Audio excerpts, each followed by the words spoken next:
last talk in the semester is this Monday. Alan Kahan, professor at the University of Versailles in France, is talking about the 3 pillars of liberalism: freedom, markets, and morals. And that's in this room, Monday, 5:30 to 7.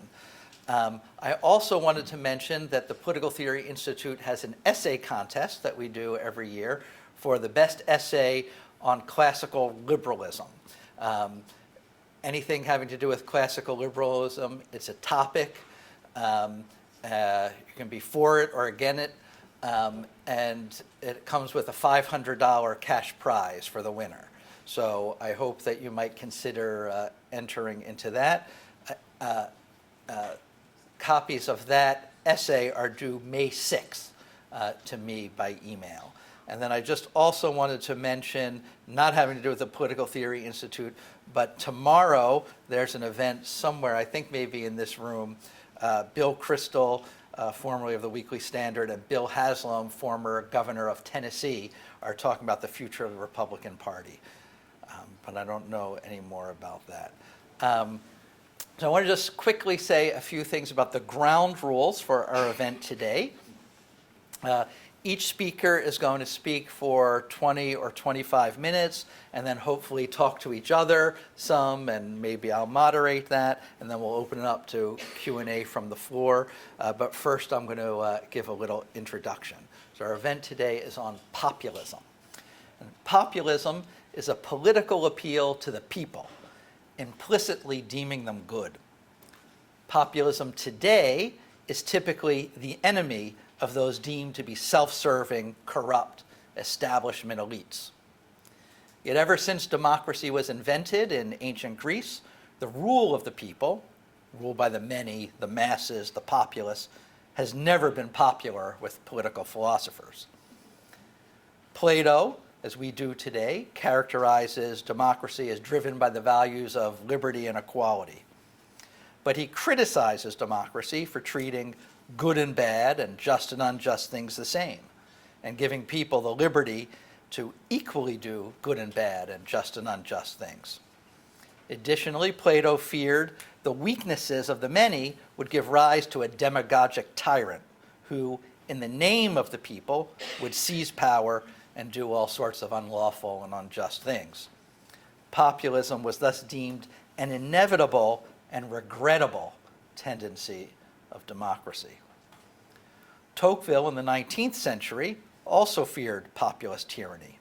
He feared the tyranny of the majority, to use a phrase he coined, and he feared that individuals feeling weak and impotent in the face of a dominant majority would apathetically withdraw from the public sphere. But still wanting goods delivered, these apathetic individuals would turn to the only source that could deliver goods, the government. Tocqueville feared a nation of weak individuals could be micromanaged and manipulated by a strong central government that could eventually dominate them. I mentioned Plato and Tocqueville not to be obscurantist or because they're two of my favorite philosophers, which they are, but to point out that a fear of populism has been present all along. The founders of the United States tried to prevent the worst aspects of popular rule with a series of institutional innovations, such as federalism, separation of powers, checks and balances, and representation, as opposed to direct participation by the people. Indeed, in Federalist number 63, Madison writes, "The true distinction between all past democracies and the American governments lies in the total exclusion of the people in their collective capacity." That last bit was written all in caps. That what's truly remarkable about the United States is the total exclusion of the people in their collective capacity. Right? The founders were so worried about the fickleness of the populace that no direct democracy whatsoever was deemed our system's great virtue. The people get to choose their representatives, but they had to be excluded from direct decision-making in order to ensure good government. And that liberal view of government became the norm in the Western world. But today, to many, government seems broken. A celebrated recent book is called Why Liberalism Failed, as if it's clear that it has. What is clear is that people everywhere are fed up with government, and populism is on the rise. From the Tea Party to Trump, from Bernie Sanders to AOC, U.S. populists on both the left and the right decry corrupt government elites and a rigged system. And the energy in the country, the political energy, is with them, not with the traditional party apparatchiks. From Hungary's self-proclaimed illiberal democracy to Brexit, from a left-wing populist government that ruled in Greece to right-wing populist movements in France, Germany, the Netherlands, Sweden, and Finland, to a coalition government in Italy that combines left-wing and right-wing populist movements. Populism is on the rise. But what exactly is populism? How needed, if at all, is it today? What are its strengths and weaknesses? That's what we're here to discuss today. We have two excellent public intellectuals to talk with us. I'm going to introduce them in the opposite order of how they're going to appear. So our second speaker is going to be Bill Galston, who holds the Ezra Zilkha Chair at the Brookings Institutions. He previously has been professor and acting dean at the University of Maryland. He's the founding director of the Center for Information and Research on Civic Learning and Engagement and executive director of the National Commission on Civic Renewal. From 1993 to 1995, he served as deputy assistant to President Clinton for domestic policy. Galston is the author of 9 books and more than 100 articles in the fields of political theory, public policy, and American politics. He's appeared on all the principal TV networks and has a weekly column in the Wall Street Journal. Michael Anton is a senior fellow at the Claremont Institute and a lecturer in politics and a research fellow at Hillsdale College's Alan P. Kirby Jr. Center for Constitutional Studies and Citizenship. Before working at Hillsdale, he served in the Trump administration as deputy assistant to the president for strategic communications. He's also a former speechwriter for Rudy Giuliani and George W. Bush's National Security Council. He's worked as director of communications at Citigroup and a managing director of BlackRock. He's also written articles in the Washington Post, the Wall Street Journal, the Weekly Standard, and the Claremont Review of Books. So both of them are very well able to talk about these issues. They also both have recent books related to the phenomena of populism. Bill Galston's is Anti-Pluralism, the Populist Threat to Liberal Democracy.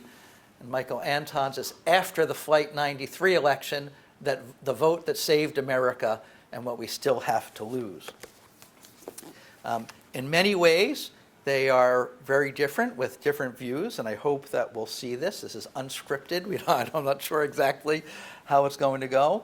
But I did want to say that both of the speakers are political philosophers. They have PhDs in political philosophy. They're students of from the same philosophical tree, students indirectly of the great late Leo Strauss. And they deeply care and are concerned with the great political experiment that is the United States, as does PTI. But I'm hoping that in the course of conversation, we will be able to respectfully talk with each other about our similarities and differences. And so now to shed light on populism, first, Michael Anton. I do want to thank you for having me and just say that I never met Alan. I walked into his office, and the first thing I do when I go into any place like that, even when I'm like in someone else's house, is I look at the bookshelf and see what's on there. And I saw all these books that I have read and that I cherish, and I thought, I already like this guy. We're going to get along fine. Now, I do say that I want to emphasize that if I say something appalling to your ears in the course of this talk, or maybe I've already said something appalling or written, don't hold any of that on him. he's totally not to blame for anything I may or may not say. Two small corrections. One is my actual main affiliation is Hillsdale, not Claremont, although I am with both, but I'm first and foremost a lecturer at Hillsdale College. The second is, I don't have a PhD because I left before I finished, which is why I'm only a lecturer, not a professor. But the person who hired me at Hillsdale College, the president, Larry Arnn, is the person who came to me in the midst of my grad school career with a job offer from somebody else. Said, these people ask if they want to hire you, but you'd have to leave school. And I said, what do you think I should do, Larry? He said, you should go do it. And 25 years later, I came back and said, Larry, now I want to come back. I said, do you have a PhD? No, don't you remember 1998? And he goes, oh yeah, that's right. I said, well, all right, we'll make it work. So we begin by saying, I went to Claremont grad school and I write a lot for the Claremont Review Books, which is a sort of big, glossy book review. And when I hadn't done one for a while because I was in government, and I was asked to write a review by Charles Kessler, who's the editor, and he said, there's all these sort of, Trump is a threat to democracy books out there. I want you to do a collective review of all of them. And I must have done something horrible, like ran over Charles's cat in the past, to be stuck with this, because the books started arriving one at a time. They were all pretty dismal. I read 6 of them and reviewed them all, and I finally got to the last one, and it was Bill Galston's book. And it was finally, I was so relieved, because here's one I actually kind of liked. And I could find nice things to say about, and I could find things in it to agree with. It reminded me of Margaret Thatcher's famous line, maybe apocryphal, but I don't think so, to Ronald Reagan after the appointment of Gorbachev. She said, Ronnie, here's a man we can do business with. I thought, all right, I don't have much in common with anybody who wrote any of his other 5 books, but I think I can find some common ground with Bill Galston. And I've never met him, but I've known, he may find this amusing, I don't know. I've known who he was for a long time, because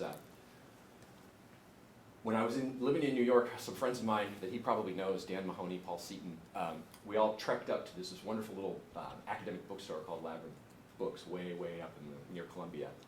And I go into Labyrinth Books, and it's just as an aside, odd thing. The guy running the cash register was somebody that was in Claremont when I was in grad school, and had this major sort of flame out, and wrote a book about it called Spin. It was like an autobiographical account of going to work for the governor of California and getting fired. And there was Tom Lowe checking in, but he gave me a free tote bag. Anyway, I picked up a book then called Leo Strauss, the Straussians, the American Regime, and there's a chapter in it by Galston. And it was called something like A Straussian in the Clinton Administration. And I thought, how could a Straussian be in the Clinton Administration? We're all supposed to be conservative. And I read the chapter, and he made actually a very convincing case as to why he was in the Clinton Administration and why they were doing good things. I'm like, okay. So that's my, until I read, and I've read a Wall Street Journal column and so on, but that was my introduction to Galston. All right. So Alan gave you a definition of what populism is. I was going to begin my little shtick by saying, I actually don't know what it is. All I know is it's bad, right? If somebody calls you a populist, or they use the term, they don't mean it as a compliment. They never, ever mean it as a compliment, right? It's bad. But we know that democracy in our modern context is good. Oh yes, I was also going to mention, Alan is of course right that Plato is not a friend of democracy, nor is Aristotle, and so on. I think you overstate the extent to which the entire political philosophic tradition is hostile to democracy. And I point to specifically, I could cite some others. In fact, one might say that one of the key differences between ancient and modern political thought is that modern political thought is a lot more friendly to the idea of democracy or government that is receptive to the people than ancient thought. But Machiavelli famously, or at least to those of us who love him, begins chapter 58, book 1 of the Discourses on Livy. The title is The Multitude is Wiser and More Constant Than the Prince. And he says at the beginning of that chapter, here I break with the entire tradition, I break with all writers in saying that the multitude is actually not as fickle and dumb and unreliable and so on, all the things that Plato spells out in Republic 8 for why you don't want a democracy. So I think there's a little bit, there's more philosophic support for democratic populism than maybe we thought. All right, so, but we know, at least I think, based on when I read public rhetoric and listen to public rhetoric, when I hear the words used in 2019, populism is always bad, democracy is good, which strikes me as odd because they basically have the same, they basically mean the same thing, or they have the root of each word, one's from the Greek and one's from the Latin, but they mean the same thing. Democracy is rule of the demos, which is the many or the common people, and the root of populism is populare, which is just the Roman word, the Latin word for the people, the common masses, the plebeians in a sense. So I'm wondering, why is populism bad? I mean, the reason democracy is good is because it's considered unjust for the people not to have any say over their rule, over how they are ruled. And in fact, the theory of democracy holds that in being the most numerous, the people ought to have the most say over their rule. So why is that good and populism is bad? But then things get further complicated, especially in our time, because now we know that not all democracies are good. I think if you asked this question 15 years ago, is democracy always good? Most intellectuals, political intellectuals, would say yes. Now they would say, oh no, you mentioned Orban in Hungary, his illiberal democracy. We know that's bad, that's supposed to be bad. So democracy can't always be good. We're just getting a little bit, everything's getting more complicated. So I would ask you to imagine, I would have drawn it, but who cares, it's simple, right? Just a square divided into 4, there's a y-axis and an x-axis, doesn't matter which is which, but on one of them put democracy and on one of them put liberalism, right? So liberalism is at one end, illiberalism at the other, democracy, authoritarianism, right? In that 2x2 matrix, you'd have liberal democracy, illiberal democracy, which we've already discussed, illiberal authoritarianism. I think we know what that is. I mean, there's a lot of regimes that are like that, right? But we also have liberal authoritarianism. You don't hear that discussed. At least I don't. I don't see it discussed anywhere. Why is that? Why does nobody ever talk about liberal authoritarianism? I think it's because it really does exist, but people don't want to talk.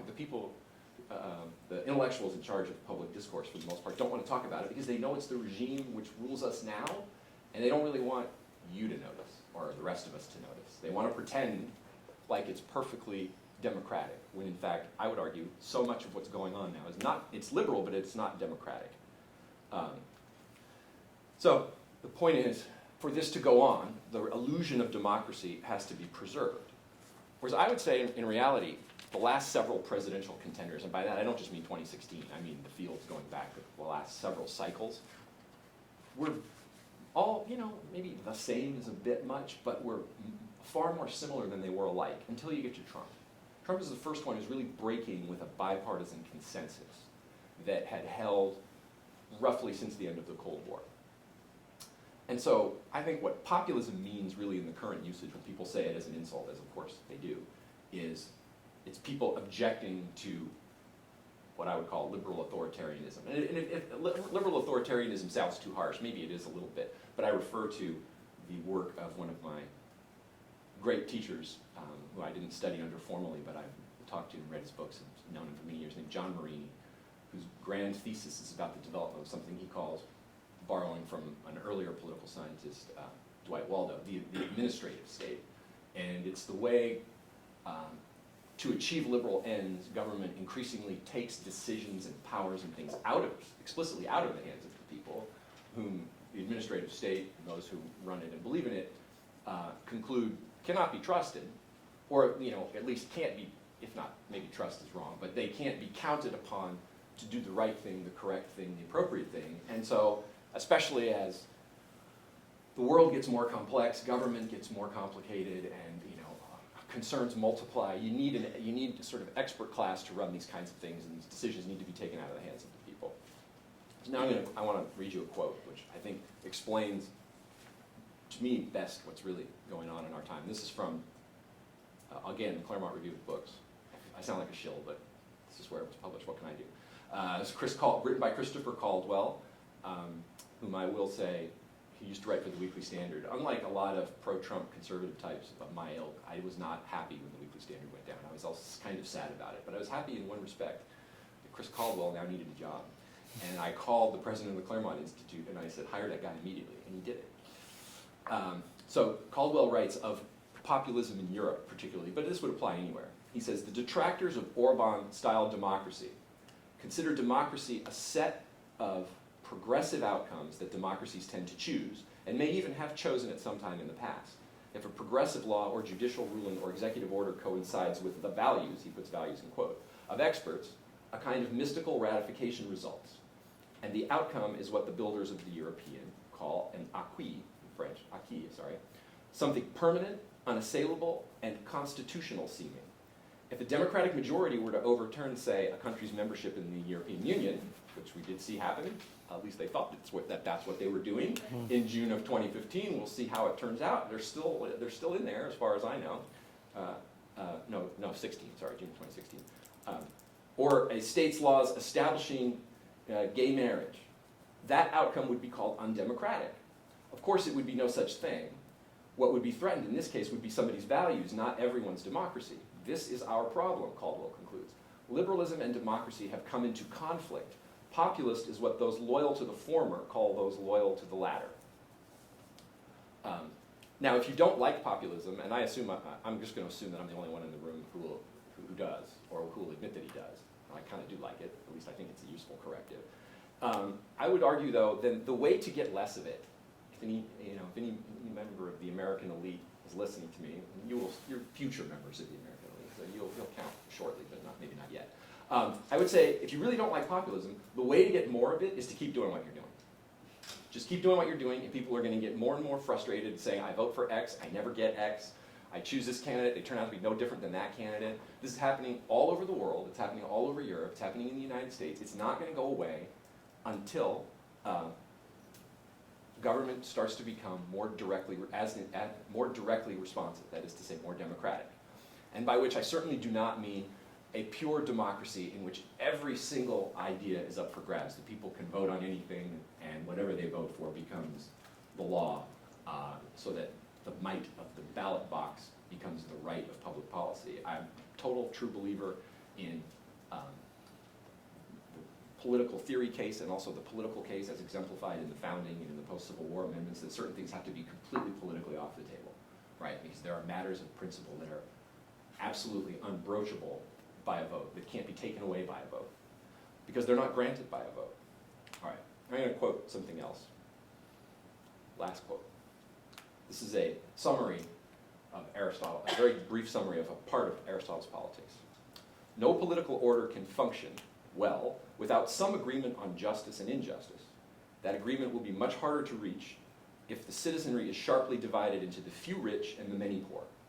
The prospects for decent politics are greatly enhanced by a large, stable middle class. One would, in Aristotle's terms, hope for such a class. In terms of modern political economy, one would design policies to facilitate its growth and security. Now, I just quoted Bill Galston. I totally agree with that quote on 4 levels. 1, I think that is an accurate assessment of what Aristotle actually teaches in politics. 2, I think it accurately conveys what Galston actually took a class with Leo Strauss. I wasn't able to do that because Strauss died when I was 3. But I got the next best thing. Strauss's first American student was a man named Harry V. Jaffa, who Strauss actually chose to write the Aristotle chapter for his History of Political Philosophy. So I got to learn Aristotle from Jaffa and students of Jaffa. So I completely agree that that is, it's what Aristotle says, it's what Strauss says, and Strauss and Jaffa say, Aristotle says. And I also think it's just true on the basis, just true in the facts, in its analysis of the facts, right? This is a political order. In order to function well, they would have to have a semblance, not total, but a semblance, more than a semblance, even really a major sort of foundational agreement on justice and injustice. That agreement is harder to reach if the citizenry is sharply divided into the few rich and many poor. But I think that's one of the things that's absolutely driving populism in our times. Wage stagnation, income declines in a lot of parts of the country, massive rises in healthcare costs that eat away at whatever wage growth there might have been, so that people feel, lots of people justly feel, and the Economist numbers will show that they're right to feel, that they're doing worse now than they were doing in 1970 or 1980. We don't have a lot, maybe we still have a large middle class, but we don't have a stable middle class anymore because it's been shrinking for decades, right? So, and then this last one, and to me this is the kicker. In the modern political economy, we would design policies to facilitate the middle class's growth and security. I totally agree with that, so you can see why I liked a lot of Galston's book, Anti-Populism, because those sections where he talks about the need to do that and how to do it, to me, were the strongest parts of the book, and where I found almost nothing to disagree with. Okay? My problem is that's not really what we have today. Right? We have, as I say, a declining middle class, wage stagnation or declines, industrial declines, all kinds of ways in which the middle class has been, we could argue about whether it was deliberately hollowed out or whether the political class let it happen. I'm probably a little bit more lean toward the first. But even if it's only the second, even if they just let it happen and they didn't mean it, you'd have to say that they failed because their job is to do this. It didn't work. An analogy that I like to use is, getting back to Greek political philosophy, They love shepherd analogies. There's a lot of sheep around ancient Athens, I guess, and so you see sheep everywhere, you come up with shepherd analogies. And they would say, if you take over the flock, and 6 months later, you had 200 sheep, and now you only have 100, and half of them are rabid, the other half are mangy, and wolves keep coming and carrying them off. You're a bad shepherd. You can say, well, it's not my fault, the sheep are stupid, or why are these wolves? Well, your job is to increase the flock, and to improve its health, or at least maintain its health. If that's not happening, you're a bad shepherd. The middle class, the political class failed the middle class over the last 30 years. And that's why we're getting so much populism. So I would say Trump is a response to that. Populism is a response to that. It is a response to what people perceive, I think basically rightly, if sometimes in an overheated way, as one-party rule that does not serve their interests, but that serves the interests of an elite. And until the goals of any elite, right, on a basic level are to maintain their power and status. That's just always true. Plato would say that, would admit that in his analysis of aristocracy. So you don't judge them based on that. You judge them on what are their other goals? What are their goals for the political community as a whole over which they rule? Is it to make that community as a whole better, or is it not? Well, I think the elite that are facing populist rebellion now, some of them may think that's their goal, but even if so, they're failing at it. And I think some of them sort of explicitly believe that it's not their goal, that their goal should be something else, that there's something larger than the political community, which is the economy or justice writ large that's detached from the actual community in which they live in. And they feel no direct connection to the people that I was going to say ostensibly rule, but no, they really do rule them. And the people get that. And that's why they're rebelling, and that's why there's so much contention in the political system right now. Because I think the populist wave that's spreading through, that's affecting Europe and the United States that began 3-4 years ago is the first real challenge this bipartisan, and let's broaden it out. It's not even merely a bipartisan elite, it's a kind of global elite. There's the elites, I spent some time in corporate America, flying around, going to conferences, going places, meeting people in other firms, in my firm, who work all over the world, and these are all global companies. The convergence of thinking and how the elite sees itself, sees its role, what it thinks is good policy everywhere is kind of amazing. The divisions that used to exist, I think, were a lot sharper when I was young than exist now. The convergence is amazing. And so that's why I would say it's not merely a bipartisan elite, it's almost like it's certainly a bipartisan elite here at home, but it's also a transatlantic, transnational, transpacific elite that all increasingly think the same way. And this is the first, the populist wave that's beginning, I think it's beginning, we'll see how long it lasts, is the first real challenge, real direct challenge or pushback that it has faced since it came to ascendancy about 30 years ago. And it's, like anything, it's surprised and shocked by that. And usually the first time you see something, you're surprised and shocked by it, and maybe you get used to it. It still hasn't come to terms with it, figured out what to do about it. I think it's scared of it, and we'll see where this goes. We're still very much in the early stages. We see some populist movements succeeding, some like Brexit undetermined, but it doesn't look good, and some like the yellow vests.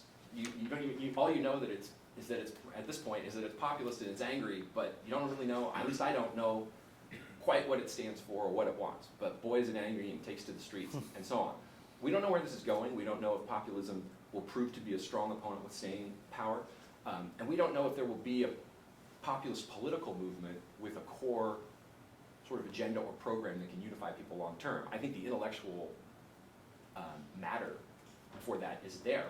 Whether that can be translated into something is another question. I mean, we're 2.5 years now into the Trump administration, and he's changed the Republican Party, but I don't think we could say that he has yet changed it into a purely populist party, or what my friend Frank Buckley, a professor of law at the George Mason, called in his most recent book the Republican Workers' Party. In other words, realigning the Republicans around working class, industrial interests, and so on, the way the Democratic Party used to be. That may happen, but I think right now we can say with confidence it hasn't yet, and we don't know if it will. So I'll stop there. Okay, thank you.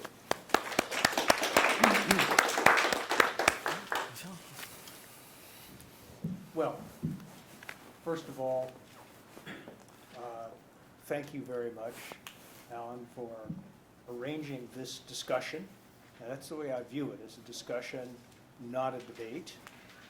There will be points of disagreement as well as agreement, and I'm sure they'll come out. But I view this as an opportunity to explore the phenomenon of populism, to try to understand it better, and in our different ways to assess its political and even moral value. This is live and unrehearsed, but just for the heck of it, I'm going to begin with a quotation, and I'm not going to palm the ace. I will identify Mr. Anton as the author of this sentence, and he says, "Government has a duty to prevent natural inequality," in the Madisonian sense of inequalities of capacity to gain and preserve property, "from degenerating into de facto oligarchy." I then wrote the following words: "I couldn't agree more. That is absolutely true." And Mr. Anton then goes on to say, "The best way to ensure this is through the rigorous, impartial enforcement of the laws." There I might raise some questions, because the impartial enforcement of laws that do not conduce to the end of building the middle class, I think is not going to do very much for us. So the question is whether laws are well designed to bring that about in radically and rapidly changing economic circumstances, where the same laws 30 years ago might very well have conduced to that end, but they may not do so now. So I really think, given the fact that we share the end of fortifying the middle class as the best way of fortifying liberal democracy, the question of how to do that in today's economic circumstances, I think, is a very, very difficult one. The old industrial order had the effect of bolstering the middle class through its natural operation. There are all sorts of reasons for that. The problem with the post-industrial order, I think we can now say with certainty, is that it does not conduce to building the middle class. So we now need public policies that lean against the intrinsic tendencies of the form of economic organization that is now characterized of the advanced West. And I state that is a problem statement, not a solution statement. I've thought some about that. I have no great confidence that I've come up with an answer to that challenge. I have no great confidence that either political party has either. I'll make one other preliminary observation, and perhaps we can circle back to this. I was actually quite surprised in your presentation to hear such an exclusive focus on the economic drivers of populism. In my view, which is based on a host of survey research, questions of autonomy, of identity, of sovereignty, were at least as important as economic variables in driving the Brexit vote. Donald J. Trump clearly believes that the immigration issue is the most important and potent issue that he has going for him, which is why he returns to it time and time again. So I think we need to have a discussion of the relationship between the economic trends that you identified and the non-economic drivers of populism. And as you know, since you've read and even reviewed my book, I began thinking that it was principally an economic phenomenon. I became less certain of that. And I would note for the record that what has really driven European populism into warp speed in the past 4 years was not a change in economic circumstances. It was a change, it was Angela Merkel's ill-starred decision to admit more than a million refugees, mainly from the Middle East, into the heart of Europe. And much has flowed from that. I think she actually saved Viktor Orban's career by making that decision. He's certainly gone from strength to strength ever since. He was on the ropes in 2014. Anyway, so those are just some teed up questions for conversation. But let me try to be a little bit more organized for the next 15 minutes or so. I view the rise of populism as the principal political phenomenon in Western democracies in the 21st century. So this is no small question that we're discussing. And I absolutely agree with you that big questions cannot stem from small causes, right? That something really important must be going on to spark this. And we need to understand what it is, and to do so in the most unblinkered way possible. I will also offer 1.5 cheers for populism before I try to define it and critique it.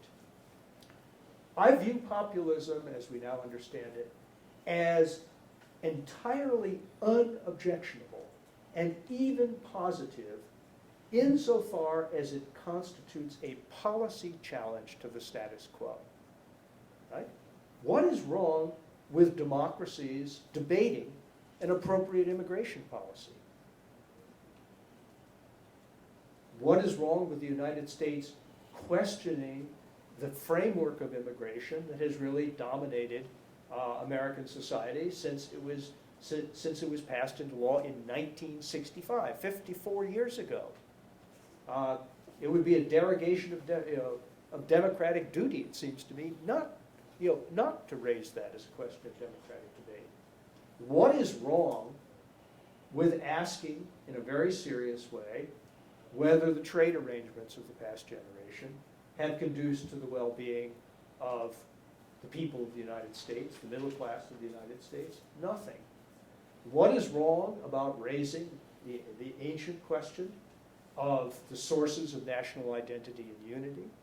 What is wrong with saying that communities, enclosed, bounded, finite communities made up of citizens, are not necessarily unjustified if they put their collective preferences and their collective interests before the interests of those who are not members of the community?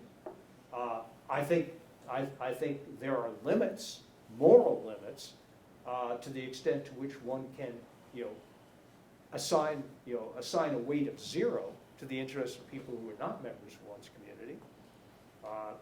And I speak as a Jew, who deplores the State Department and the Roosevelt administration's repeated refusal to admit Jewish refugees from Nazi Germany into the United States.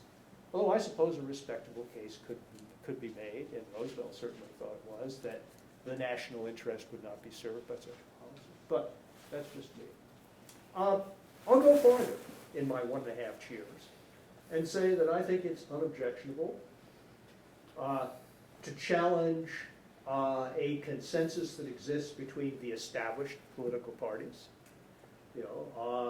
to raise overlooked issues, even if it's not done too subtly or too politely, and to assert the equality of all citizens against the tendency of those with wealth and power and education to harbor a secret and sometimes ill-concealed sense of superiority to other people. In all of those respects, I think that populism represents what Mr. Anton called a useful corrective to excesses. So why 1.5 cheers and why not 3? I begin to worry when, where, and to the extent that a policy challenge within liberal democracy shades over into a regime-level challenge to liberal democracy. And Mr. Anton and I may differ as to when, whether, that ever happens. So in order to motivate this discussion, I'll do very quickly what I did at some length in my book and try to explain what I mean by liberal democracy or liberal constitutional democracy. I'll use the terms interchangeably. And I have in mind 4 pillars of liberal democracy. The first is what I, following James Madison strictly, called the Republican principle. which is the principle that all legitimate political authority flows directly or indirectly from the people, and not from some philosophic wisdom or other source. The second is what I should have called in my book, but I got a step ahead of myself, egalitarianism, by which I mean the proposition that all human beings are morally equal and all citizens are politically equal. A proposition which creates majority rule as a default setting, but certainly, or to put it slightly differently, as a rebuttable principle of political organization. And what I want to argue in principles 3 and 4 is that there are grounds for rebutting pure majoritarianism. And one of the issues between us may be the extent to which majoritarianism is or ought to be expressed in the actual functioning of our governing institutions. The third building block of liberal democracy, as I understand it, is constitutionalism.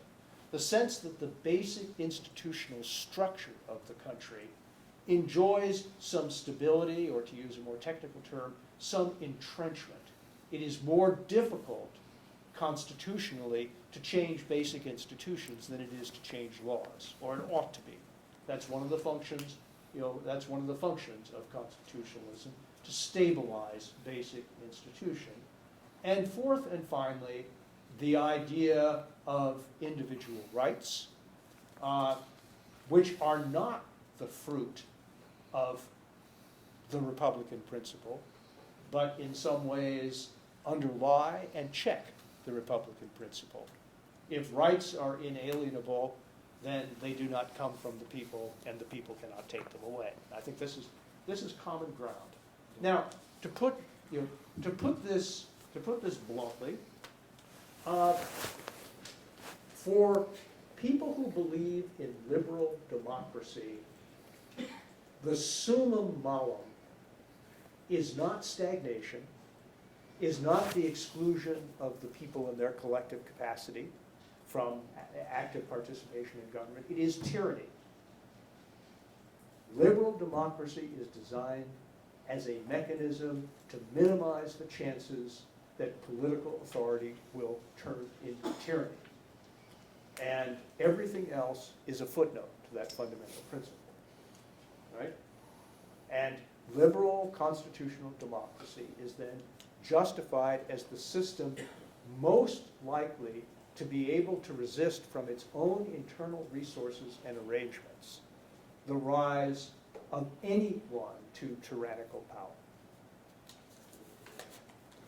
Now, how does this definition of liberal democracy comport with populism, as we've used the term?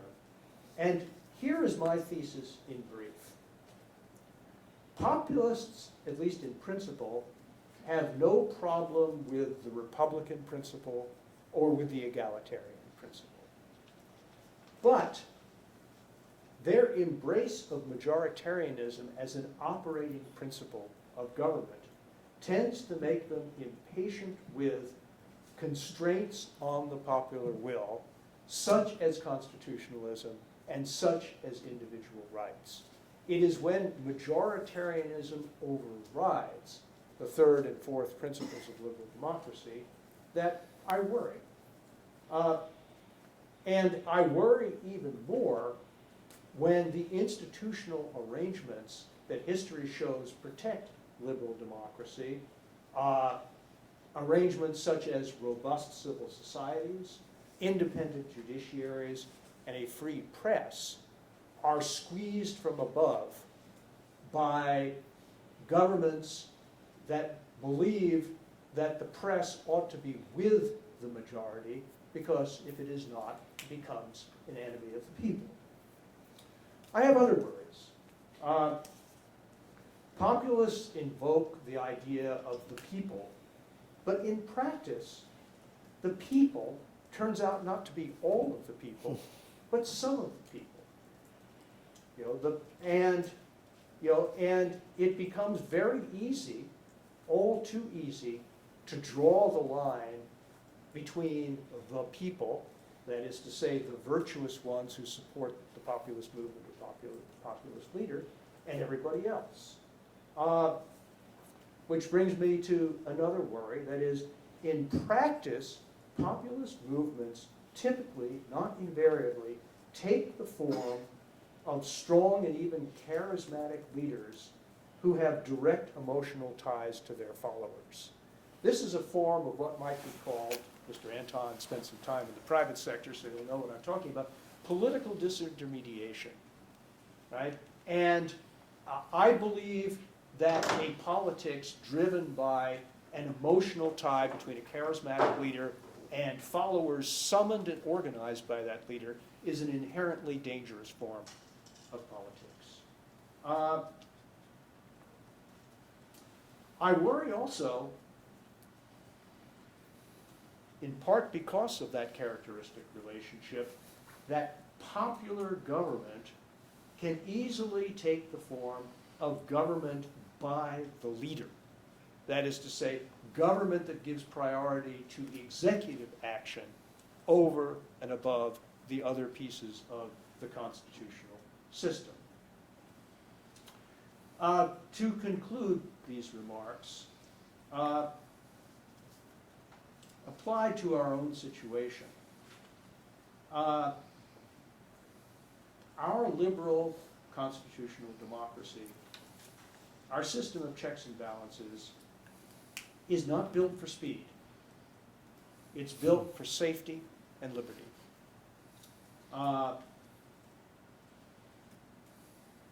The problem is that our system of checks and balances is in ill repair right now. And in particular, we have one branch of our government, the Article 1 branch, that is incapable of conducting and carrying out its constitutional duties. There is a void at the heart of our political system. And politics, like nature, abhors a vacuum. That void is being filled by executive overreach, by judicial overreach, and by administrative overreach. If we are serious about popular government, then we have to be serious and think very hard about rebuilding the capacity of the legislative branch to function effectively in these troubled times. Why is that so difficult? This will be my concluding note. Well, Mr. Anton has asked us to imagine a 2x2 table. I will conclude by asking you to imagine another 2x2 table. Okay, along one dimension is whether political parties are deeply divided, by questions of principle, or whether they disagree only, as a matter of degree within a framework of overall agreement. I am old enough to remember a time in American politics where that actually was the prevailing political reality. Hardly anybody in this room can remember that, but I can. And it was a mixed bag for all sorts of reasons that I'd be happy to explain. Along the other axis, and like Mr. Anton, I don't care whether it's the x-axis or the y-axis, is whether the parties are closely divided quantitatively or not. And it turns out that our system functions pretty well when political parties are divided by questions of degree rather than questions of principle. That's one of the boxes. Or when one political party is clearly dominant. The Alf Landon Republican Party didn't agree with the New Deal about anything, but it didn't matter. Right? We had a functioning Congress and a functioning government because there was one dominant political party.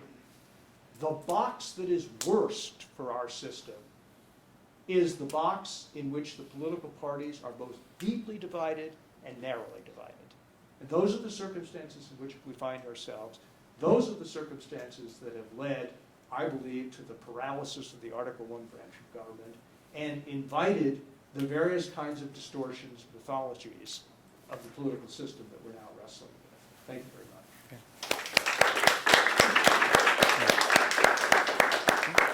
Thank you. Michael, would you like Yeah, to respond to any of that? couple things Yeah. here. The quote that you read, I just want to point out that the context that was written in was a summary of the founders' views, not so much, you know, I would agree with you that there's only so much in current times that simple, impartial enforcement of the laws can do to prevent the emergence of oligarchic wealth concentration. I think in the context of the founding, though, the founders would have said, no, that will be enough, and going beyond that with any kind of redistributive or, you know, scale-thumbing economic policy would be unjustified. Obviously, that all gets overturned in the post-Civil War era with trust busting and things like that. Maybe the founders would have been appalled by that, or maybe they would have said, wow, the circumstances are so different, we've got to do something else. I will just say that in my own case, you know, one of the things that caused me to break with, you know, DC think tank conservative orthodoxy was, in fact, many of the ways in which Trump was to the left of the conservative consensus. Remember how opposed the think tanks, the magazines, and everybody was to Trump in the primary season, and mostly what they said was, this guy's not a real conservative. He's been a Democrat. He's for these tariffs. He wants to do this that would distort the economy and so on. And all of the stuff that he wanted to do to distort the economy was specifically, you know, I'm use a left-wing word, redistributive. And I was one of the few raising my hand, pseudonymously at the time, but whatever, at least I did it, saying, yeah, no, this is good. We need to do this. I'm for this, right? So I'm not with the conservative intellectuals anymore on that question. And who knows what what would Madison say if he, or Hamilton for that matter, if they saw not merely 1898, but if they saw 2018 in the wealth concentration in the tech sector and the financial sector and stuff like that, would they still say, now, this isn't a problem, we don't have to do anything about it? I doubt it, but even if they did, even if they would, I would just say, you know, guys, maybe the 200-year time warp into the future hasn't worked out. Go back and let us take care of this, because I think we do need to do something about it. You know, Aristotle, we talked about the politics before. Aristotle does say in the politics that in a well-run city, polis, the richest citizen should not have more than 5 times the wealth of the poorest.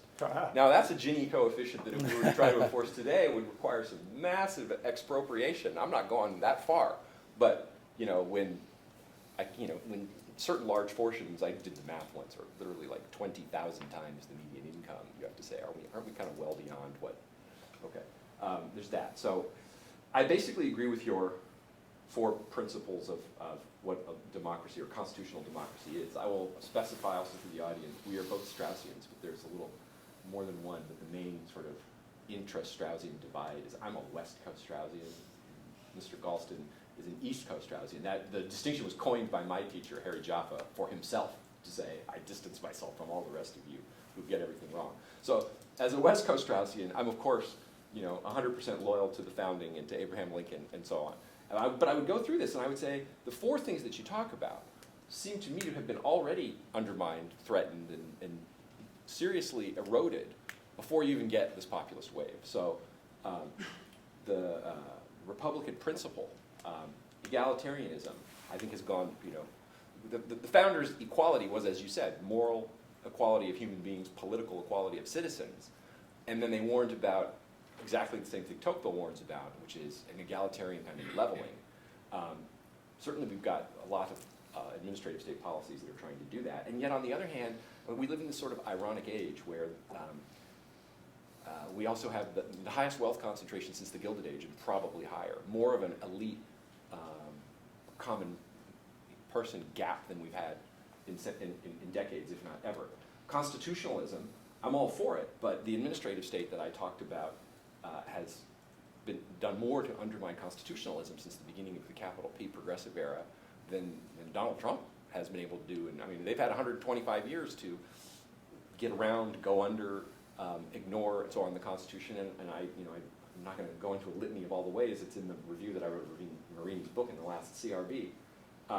So you mentioned that you're worried, the threat that worries you the most is when majoritarianism overrides those things. I totally agree with that. I mean, that's the West. I'm glad we agree. That's the West Coast Straussian in me coming out saying there are certain things, rights come from nature and God, not from votes. Therefore, there are certain things votes cannot overturn, take away, impinge. They're They just are by nature, and the purpose of government is to secure them. And governments that secure them well are legitimate, just governments. Governments that don't are either illegitimate or non-functioning or just incompetent.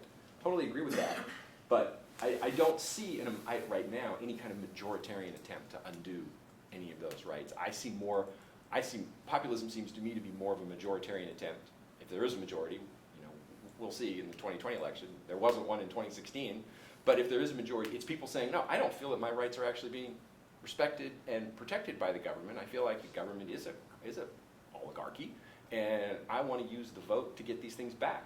So, as to your point about the leader, I would quote our teacher, who you actually knew, who I didn't.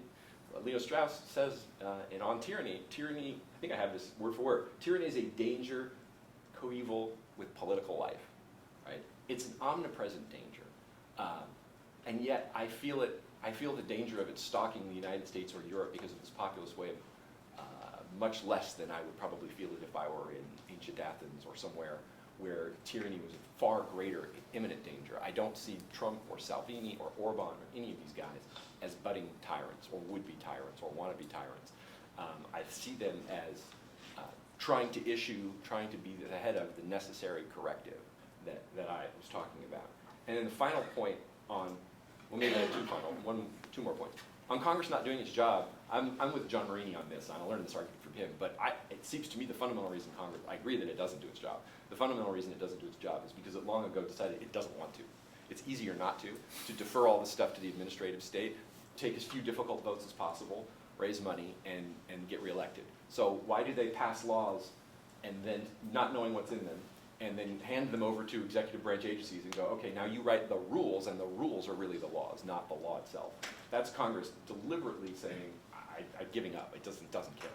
And then on the parties being so divided, I don't believe that. I think, I disagree with you there. I don't think the parties are ideologically divided today. I think they're actually quite similar. What's different, though, is that the two parties are ideologically dissimilar and opposed to Trump. And Trump isn't yet the Republican Party. He may be the future party. The party will certainly come more in his direction than it would have had he not won the nomination and the election. But there's still a pretty big distinction to be made between Trump and the Republicans, and that's where the divide is. It's sort of Trump and Trumpism versus everybody else, not, to me, it seems Democrat versus Republican. Well, let me just say that, I am very eager to get to the Q&A.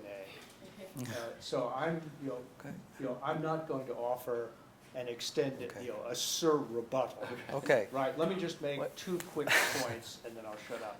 Number one, I think Mr. Anton and I have a difference of view about the extent to which Mr. Trump has succeeded in remaking the Republican Party in his own image. And we could, this is a question of political judgment, all things considered. I think we've gone farther in that direction than you do. Secondly, and this is a real disagreement. I think this steady drumbeat of attack from the West Coast on the quote-unquote administrative state is totally misguided. All right. And I'm sorry that John Marini is not here, so we could involve him in the debate. And if I had a lot more time, I would explain why I think that this drumbeat is totally misguided, but I just wanted to note that difference. Good. And now let us proceed. Okay, I'd just like to ask one question. Can I make one Yeah. very quick way, which is that, look, another difference between you and me is I actually would like to see Trump transform the Republican Party in a more populist or workers' direction. So it's not, to me, the question is, I think you wouldn't, but you think it's gone farther than I do, whereas I would like to see it, I just don't think it's gone that far. Look, if he were completely determined to do the right thing by America's working class, Yeah. I'd be a lot happier than I am. We would have an infrastructure program. We would have had a tax bill that was much more heavily weighted towards the well-being of the middle class. I could go on and on. One of my critiques of Trump is that he seems not to have the courage of his own convictions on this crucial point, but seems to me to have yielded a lot of ground, and I'm not sure why. But So I'd just like to hear, Michael, before we open it up, your views a little bit more about Trump and what he stands for in a positive way, and what you welcome. And I know what sort of launched you to national fame in 2016 was the essay on the Flight 93 election. Although most people didn't know who I was, so I wasn't that famous. Yeah, well, Still not very. but We Can- can could- never be too thin or too famous. can you talk a little bit about what your concerns were then, and substantively the three areas that you saw Trump I mean, addressing? to me, his core campaign, they say sort of a truism in politics. If you hire a very expensive political consultant and you say, I'm going to run for office, what should I do? I'm going to pay you, $200,000 a month to run my campaign. Well, these guys make a lot of money. And one of the pieces of advice they always give you is pick your issues, 3 or 4 tops, and just hammer them. Talk about nothing else. Don't try to have 10, don't try to have 15, don't try to go into, try to answer every question, just hammer your 3 issues over and over again. And Trump did that. That's one of the reasons I think he won. And they were immigration, trade, and foreign policy. And to me, I had been much more of an immigration hawk in the sense of restrictionist, sense of I wanted to see a more secure border, I wanted to see sensible policy reforms. I was not in sync with the Republican Party on that question for a long time. I never thought very much about trade. I just took the conservative argument for granted that it's just good. It makes the GDP go up, and it's immoral to restrict it, and so on, and therefore it's good. So when Trump comes along talking about tariffs and we're going to renegotiate these deals, my gut reaction to that was, this is probably a bad idea and it won't work out. But the more I read him and studied him and went back and reread some of the old books that I had studied in grad school, I thought he had a pretty good case. He brought me around on that. On war, it was more of a personal conversion, if you will. I was in the Bush White House for the first term of George W. Bush. I was a supporter of the Iraq War and one of the people who made arguments in its favor. And by about 2007, I and some of my other friends had concluded that it was a mistake. It didn't do what, leaving aside the WMD question, which is hard to leave aside, but try for the moment, leave that aside. The promises of what it would do to and for the Middle East and for American security were not borne out by what actually happened. And so finally hearing a Republican, and by the way, I'm totally convinced there's many reasons, but that's one of the main reasons Barack Obama became president. Because the American people had concluded that too, and they're looking at a Democratic field, fairly small, because Clinton had so much money in 2008 and so on. Nobody thought she was beatable, but she'd voted for that.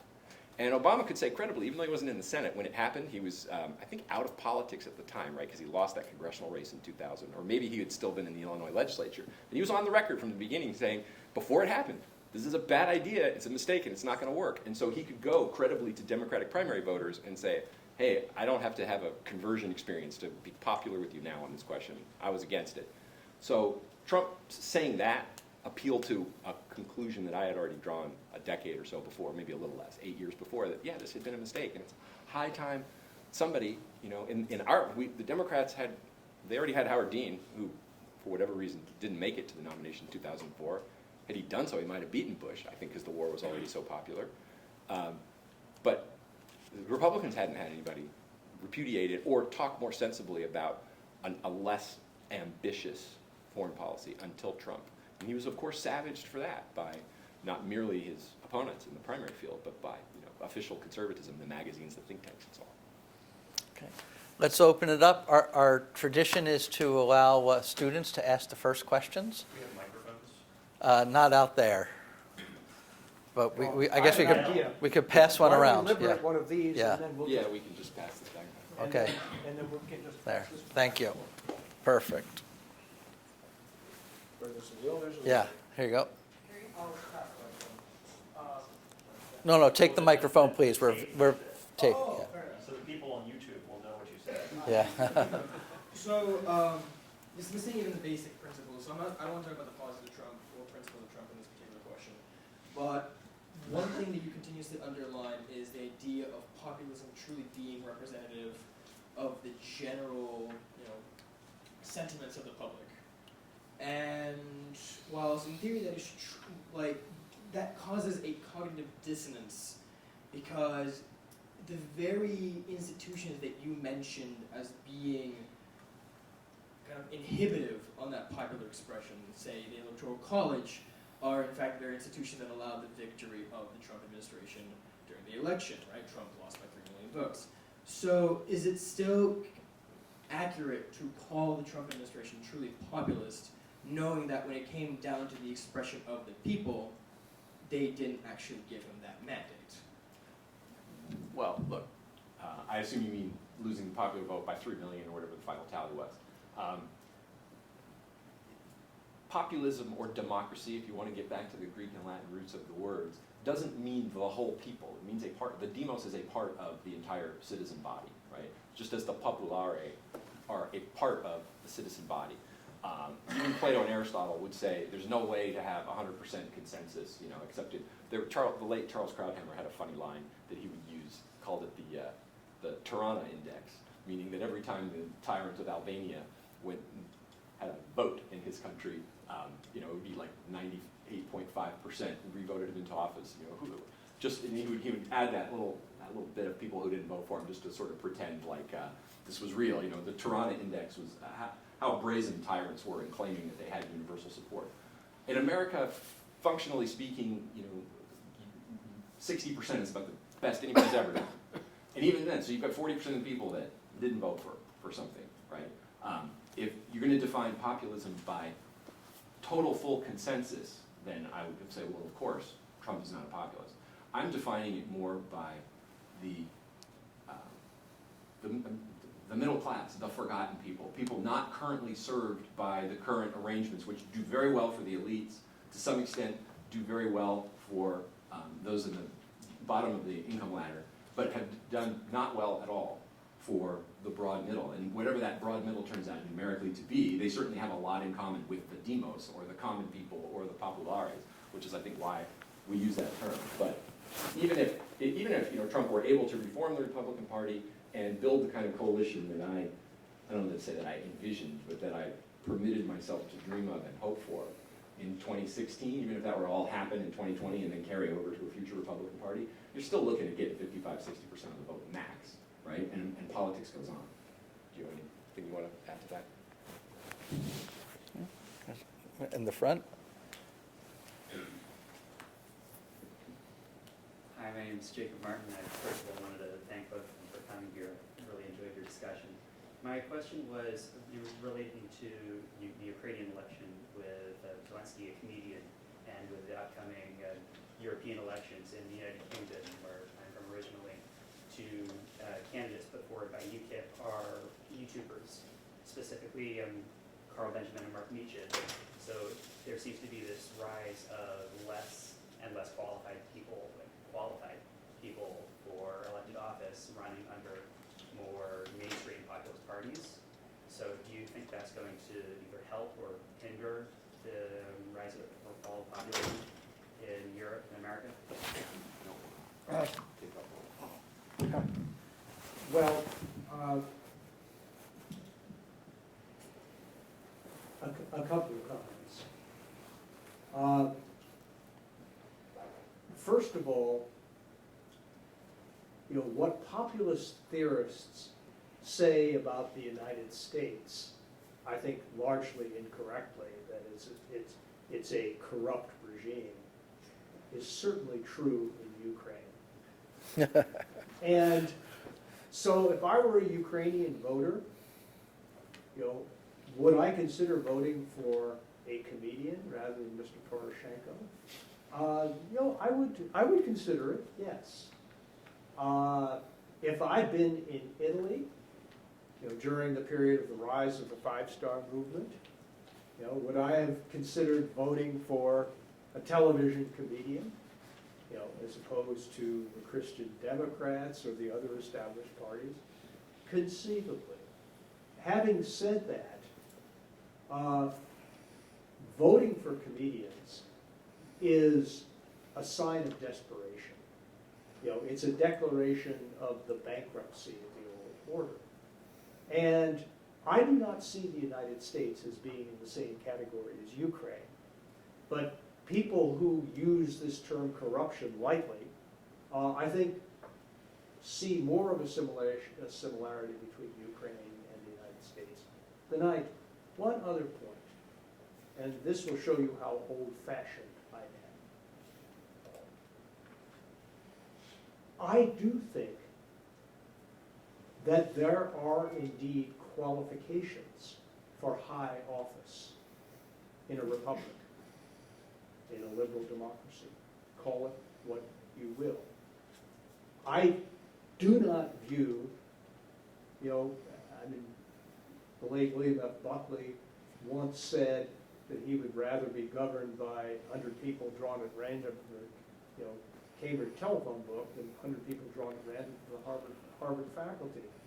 Would I like to be governed by people drawn randomly from the American populace? If I had a mechanism for determining qualifications and voting for the most qualified? Hell no. So I do think we have to hold fast to the idea that although there may not be a science of politics, there are qualifications for more or less effective political leadership. One of the problems we have right now is that our mechanism for selecting leaders no longer reliably map onto the kinds of qualities we're looking for. And we, I'm afraid, have constructed institutions that disserve us. I just, very quickly, I don't follow Europe as closely as I could to give you like a great answer to your question. Caldwell does. He should be here to answer it. But I will say this, two things very quickly. One is that my sense from UKIP is that they kind of folded up the tent and thought their job was done after the Brexit vote. And certainly Farage seems to say, all right, it's it, mission accomplished. And so, therefore, it's not terribly surprising to me that people trying to carry on the banner when the more serious people who did the founding and the heart of the legwork have kind of gone home, that those were lesser quality people. The second thing I would say, or less serious, or lesser quality candidates, I guess, is what I would say is, it could turn out to be a problem in the sense that, I'll give you the domestic example. 2010, we all know, was a wave election for the Democrats, or sorry, for the Republicans, the first congressional election after Obama's 2008 victory. And it was a year of the Tea Party ferment. And what happened was a lot of people very, very popular with the Republican base won some pretty low turnout but high energy primaries, and lost Senate, congressional, and gubernatorial seats that the Republicans almost certainly would have won had they had somebody else. And it divided the party pretty badly because you had McConnell and others saying, well, I'm not going to fund these races because these people are going to lose. They're just going down, so it's a waste. I got to put it where it works. And others who were super enthusiastic thought they were being betrayed by the Republican elite and so on. But McConnell's point was candidate quality matters, and it turned out he was right. I don't know how that's going to play out in Europe, but I think they may, if they don't already understand that lesson, they may be about to learn it. Thank you. Oh, well, right here. Go ahead. To your point that populism promotes, to your point that populist leaders promote the interests of their constituents, do you believe that leaders of populist movements can hide an authoritarian regime behind the mask of a populist state? I use Orban's limit on freedom of press and a free and fair election, as well as Poland's law on justice party restricting the judiciary. I mean, It sounds like the question. yeah, I mean, of course that can happen. I mean, that's the classical way, going all the way back to the early Greek tyrants. You come to power, you ride the backs of the people. You don't come to power typically for a tyrant, doesn't come to power on the backs of the elite, although that happens too. So of course it can happen. The question is, what do we think the examples you cited are genuine examples? I take Orban seriously when he calls his movement illiberal democracy, and he has a very specific meaning by what he means as liberal, and therefore what he is opposing in being illiberal. It is that kind of consensus, globalist consensus I talked about, that he sees dominates all the Western capitals and Brussels and so on, and wants Hungary to do its bidding. And it's a difficult position that he and the Poles have placed themselves in, because they're obviously chafing at EU regulations and so on, but they chose to go into the EU. They wanted to be into the EU, I think, for essentially geopolitical reasons, coming out from behind the Iron Curtain, being liberated from Soviet rule. They really wanted to join Europe and be seen as full partners and equal partners in the European project, and now they're finding that that's got some carrying costs that they don't really like. They don't want to get out, but they also don't want to go along with the program entirely. And I'm actually sympathetic to them on that score without specific knowledge on exactly what they're doing left and right. I don't know. I don't want to endorse or condemn some policy that I don't know enough about. But in the main, from what I've read, and I've read a lot of Orban's speeches and read some things about him, and Caldwell, who I will mention one more time, just went over there and came back. His next article in the Claremont Review of Books is going to be about Hungary. I haven't read it yet. I look forward to it. I think he's the best observer of Europe I know, and so I take a lot of my cues from him on those questions. I have a somewhat less benign view of Mr. Orban, because when he talks about illiberal democracy, I don't think he's just, rejecting European progressive values. I think he is attacking institutions that I see close to the heart of liberal democracy. Let me give you one example: a free press. The Hungarian government, directly or indirectly, now controls nearly 100% of the Hungarian media. I don't know whether Mr. Caldwell is going to stress that point or not. This is not a formula for effective popular government. It's a formula for message control from the top.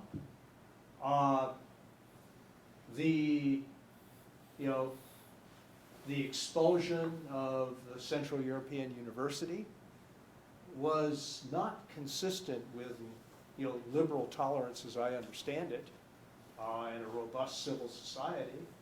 I know that Mr. Orban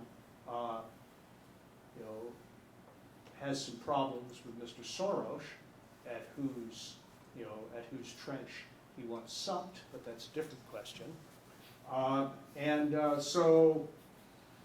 So when Viktor Orban pioneers the idea of illiberal democracy, I think he's dead serious in my sense of liberal democracy. And he has evoked an enormous reaction throughout Central and Eastern Europe. He is seen as the ideological leader, not just by the Poles, but by the entire Visegrad group. He used opposition to Angela Merkel's policy, to thrust himself forward as the leader of the pack.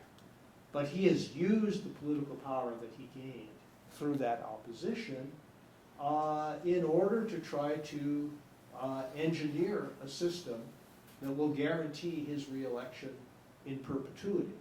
I hope he fails. So I think Mr. Anton and I have a pretty significant disagreement about the actual significance and meaning of Mr. Orban's regime. May I? Yeah.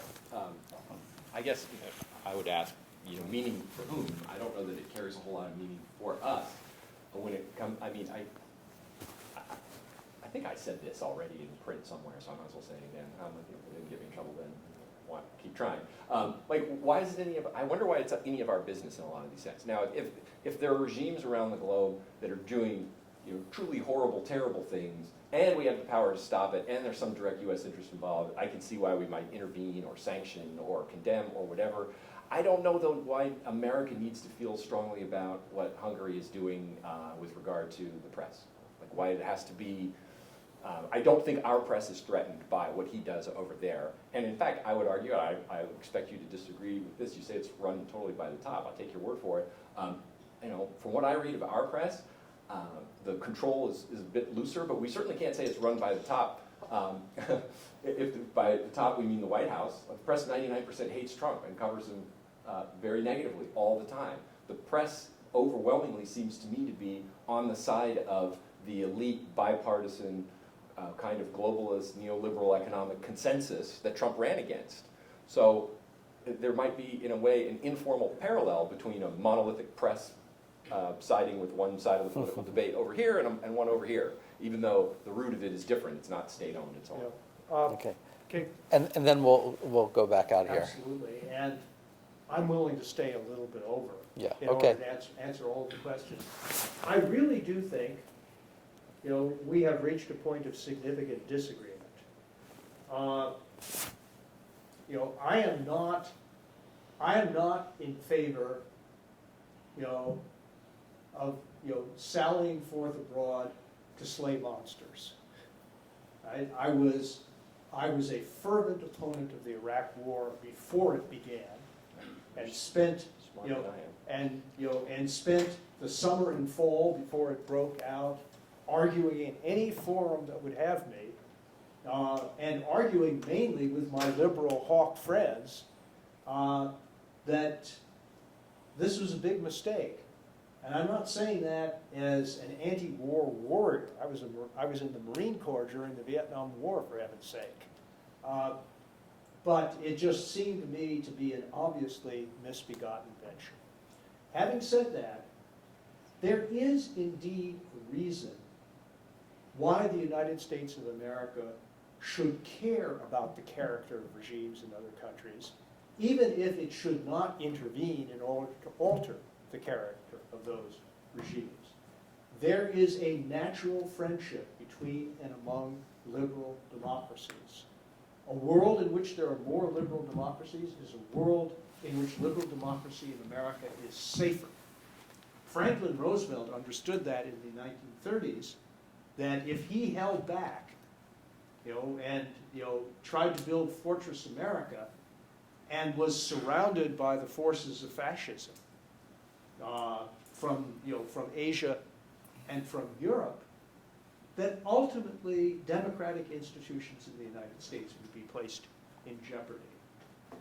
And one of the things that I'm most critical of the Trump administration about is its evident indifference to the idea that liberal democracies have something important in common that is not transactional, cannot be reduced to dollars and cents, but is profoundly important for the safety and happiness of the United States in the long run.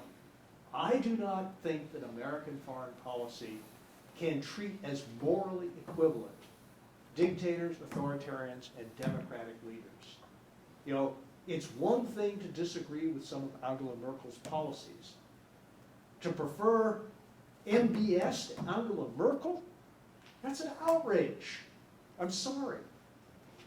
I don't want to keep going back and forth if you want to have a question. Yeah, I don't let- know that he actually prefers, but Well, he sure acts as though he prefers. He criticizes Merkel every week. Bill, you're just wrong about Orban. In the last election, about half of the press was pro-Orban, about half of it was against him. What happened when he lost? He was prime minister 1998 to 2002. He lost. He had zero support from the press. He talked to the socialist prime minister. He said, well, create your own press. Orban said, fine. So essentially what he did was create his own Fox News. And so instead of being 100% against him, now it's about 50-50. I mean, that's essentially what happened in the press. As far as the judges were concerned, the judges used to, the same thing happened in Poland, they used to appoint themselves. People talk about judicial independence, but the judges in, they would choose, they essentially choose their successors to various committees and so on. What's happened in both Poland and Hungary is a system more like the United States where elected politicians get to nominate judges. But this has been a large charge of the attack on Poland and Hungary. Dan Mahoney, which you were mentioning him, he has a terrific article in Hungary and Poland, just came out in the Labyrinth Books incident. But I'll have one quick question for you, because this is also related to Hungary and what you were saying in Miracle. What is a more democratic body, the European Parliament or the Hungarian Parliament? I know what I say clearly, the Hungarian Parliament. Yeah, but that's not the comparison I was urging, right? Or even what's more liberal in terms of hate speech and that sort of thing. Look, I think that Germany is an incredibly valuable ally of the United States, despite our policy differences. It is an incredibly valuable ally, in part because of its wholehearted embrace of liberal constitutional democracy as its ruling principle, and its defense of that against a lot of pressure. So I just return to my main point. I think we need a foreign policy organized around the principle that the American national interest is best served by the defense of democracy where it is and the spread of democracy where it isn't. We cannot be neutral on that question. To I agree repeat, with you on that. to repeat, does that mean, does that mean Bush's second inaugural? No. That was the most, with the possible exception of January of 2017, that was the most over-the-top inaugural address in American history. But it does mean, that a policy that exudes indifference to the regime characteristics of our allies is morally unacceptable. And it doesn't serve our national interest either. This is not blind moralism. Sure. Questions? More questions? More questions? You guys keep fighting about this forever. Yeah. Okay. You're right. Probably right. Sorry, we already know. Hello, thank you very much.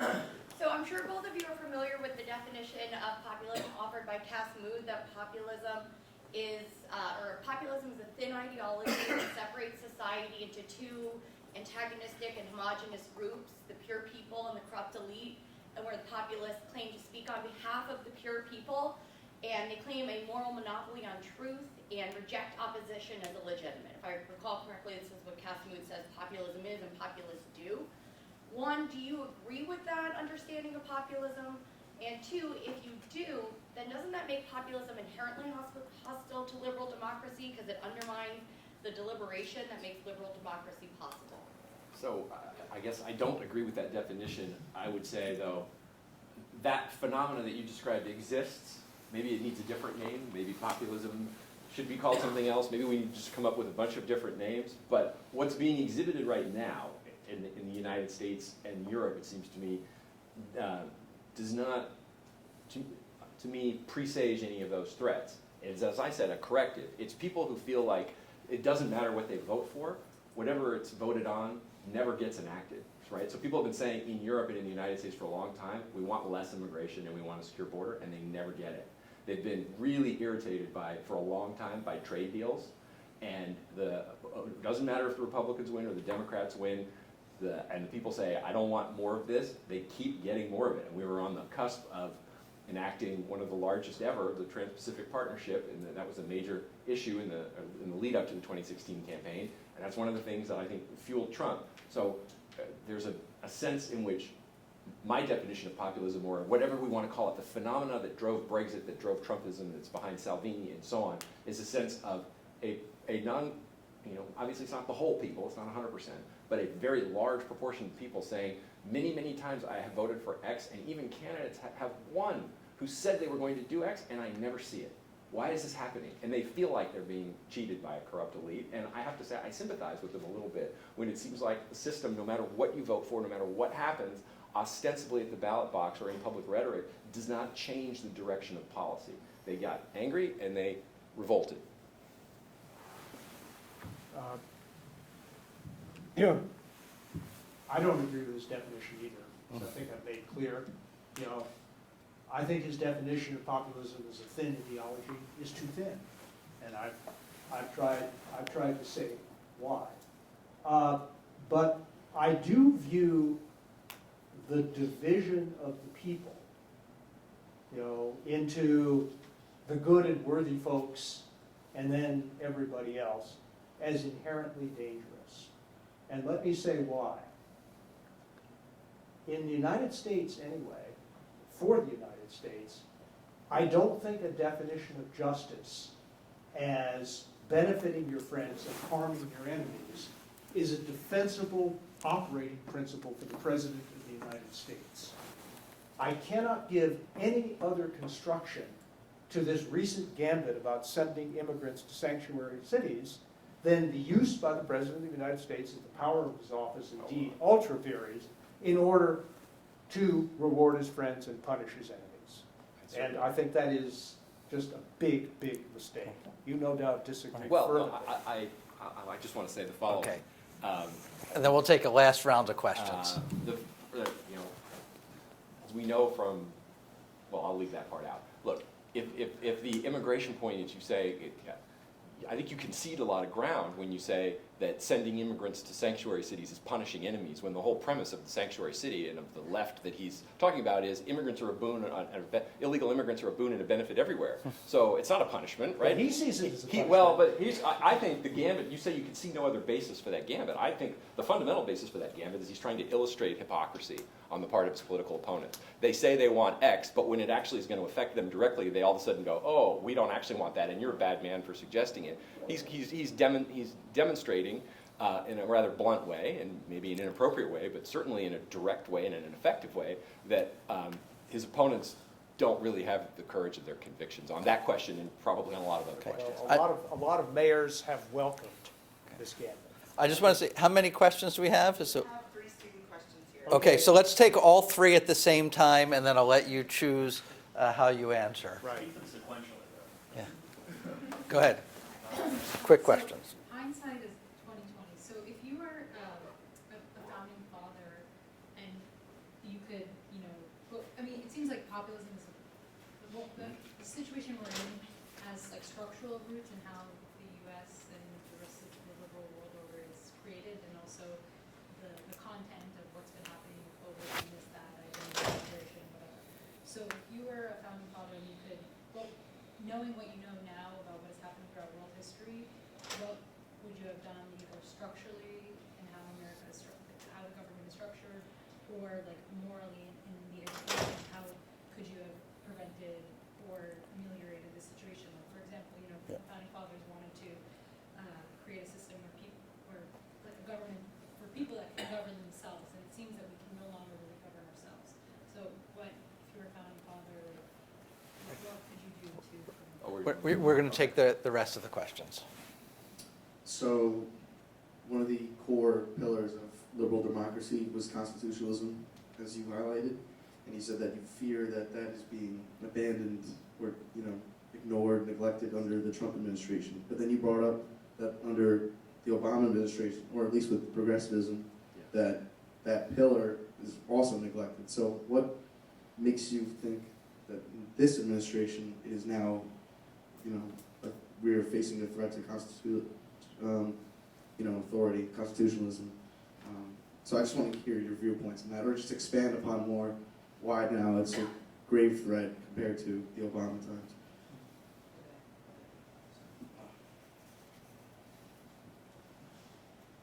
Hello.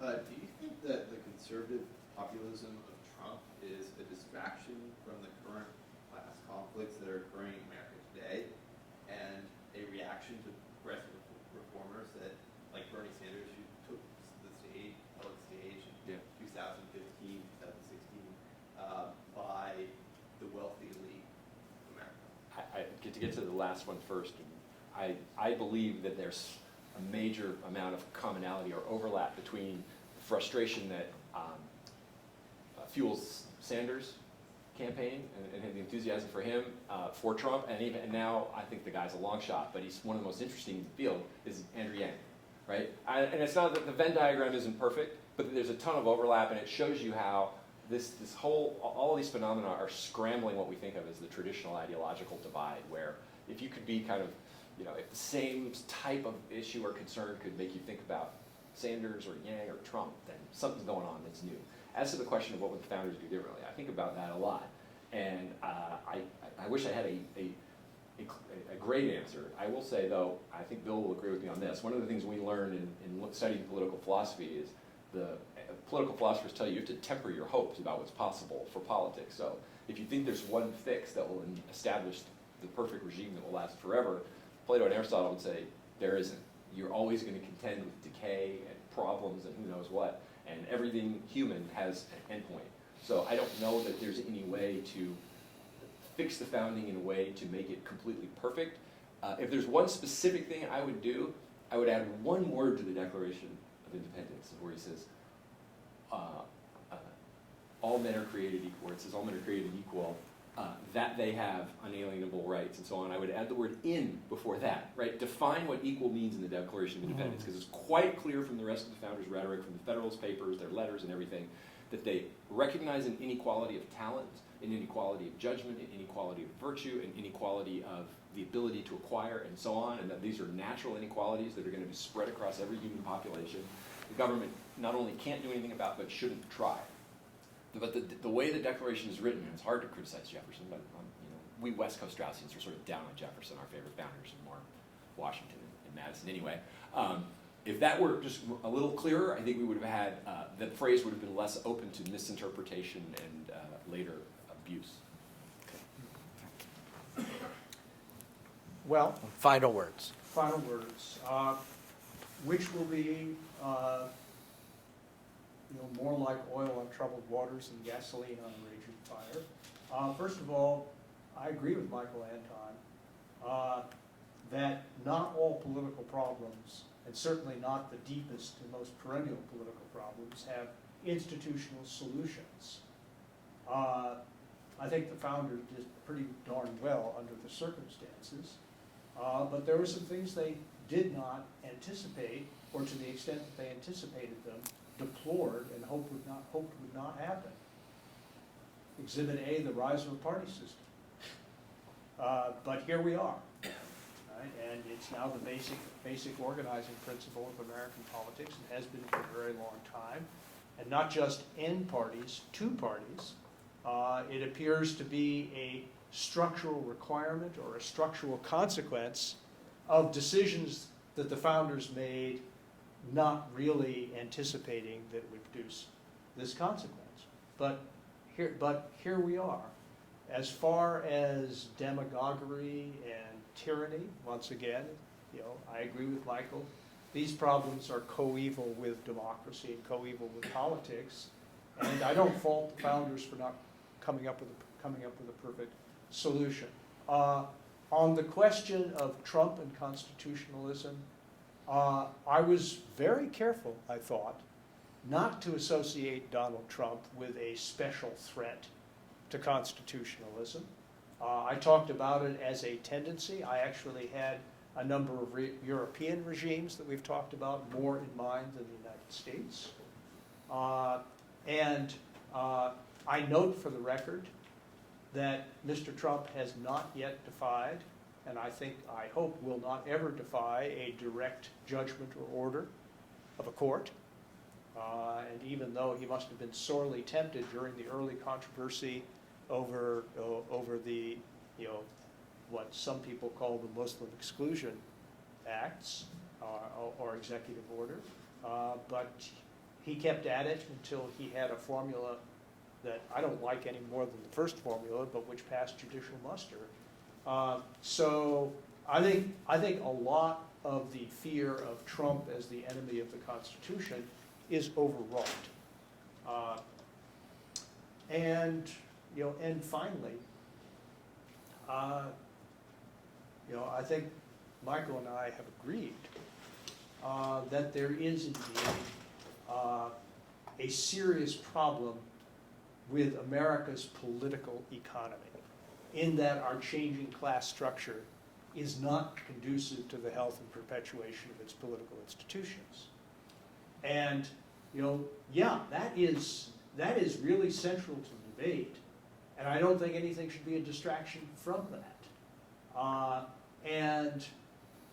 If I were to fault Mr. Trump, as I have a couple of times, but I don't think this has been an anti-Trump diatribe on my part, I would say that to the extent that he presented himself as the champion of the working class, he hasn't been entirely true to his own convictions and promises.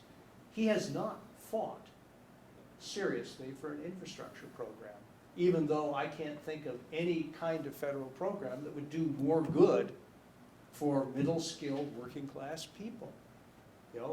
A lot of people in Congress said, don't do it, and he didn't. It's exactly the same thing that happened to Bill Clinton in '93 and '94 when all the powers that be told him not to push welfare reform. So he pushed health care instead and got his clock cleaned in 1994. I was there. So I'm with you. And I hope we have a serious discussion in the coming presidential election about what to do about the American middle class, because if we don't get that right, then getting smaller things right is not going to help us very much. Thank you for your attention. Thank you, Bill Galston, Michael Anton. Yes, show your popular appreciation.